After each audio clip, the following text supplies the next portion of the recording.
Wilujeng Tepang dina pengajaran bahasa Sunda kelas 8. Dina kesempatan ieu urang medar pokok dina materi kawi. Kawi dina budaya Sunda dibedakeun jeung tembang. Nu ngabedakeunna nyaeta dengan ugeran dina rumpaka kawi eta soras. Kawi mah teu kauger ku guru wilangan jeung guru lagu. Contoh-contoh judul kawi diantarana aya Karatagan Pamuda Indonesia, Karatagan Pahlawan, Cinta Nusa, Tanah Sunda jeung Sajabana. Mangga ayeuna urang regepkeun salah sahiji contoh kawi Karatagan Pahlawan.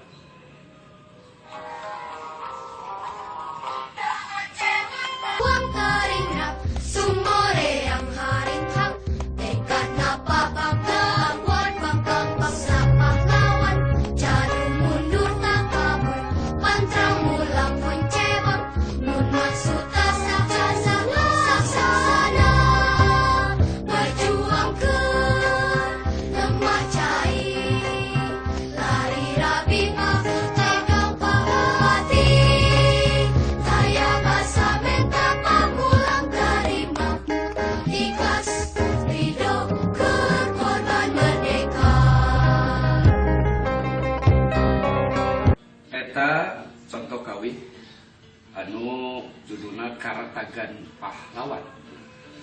Dina kawi sok aya istilah rumpaka jeung sanggihan. Ari rumpaka disebut oge begetan kecap atawa diri. Sedengkeun sanggihan disebut oge pangaran atawa anu ditakeun kawi. Dina kawi aya nu ngawangun ciri-ciri eta kawi anu disebut struktur rumpaka kawi. Struktur rumpaka kawi aya dua, nyaeta struktur unsur lahiriah jeung unsur batiniah.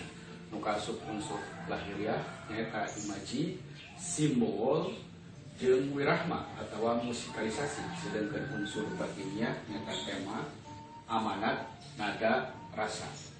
Wirahma atawa musikalisasi dina harti rumpaka kawi ngandung unsur murwakanti dina kecap-kecap jeung guru wilangan dina tiap padalisan.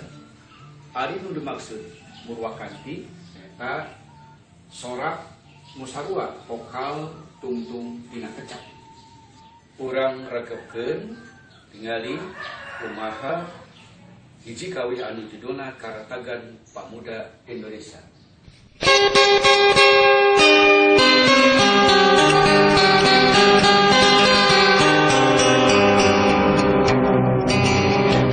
Jukung Pamuda Indonesia, nikahnya waspada,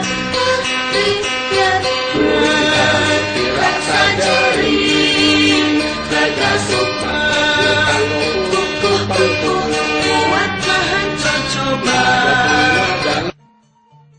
Vokal U dina kecap rempung jeung dina kecap cukup berarti merupakan dina sorak U.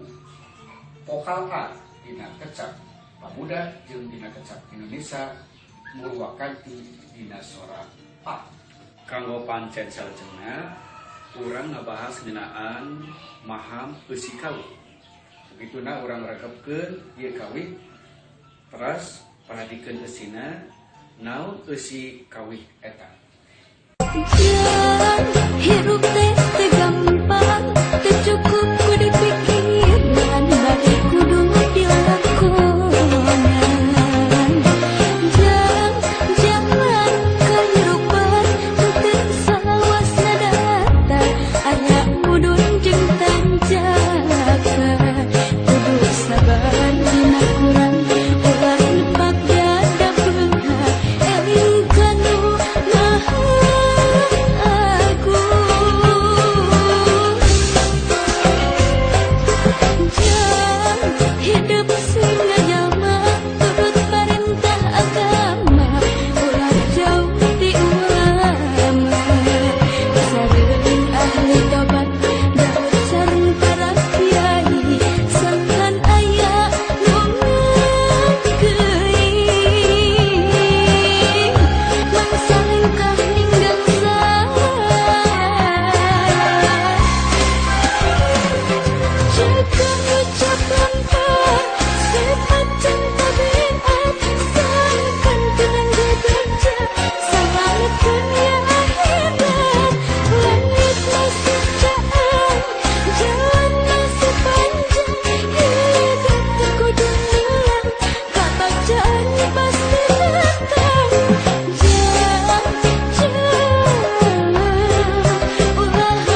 pancen minggu payun ya ngaregepkeun kawih tadi terus eusina ditulis kana bahasa biasa dina wabun paragraf.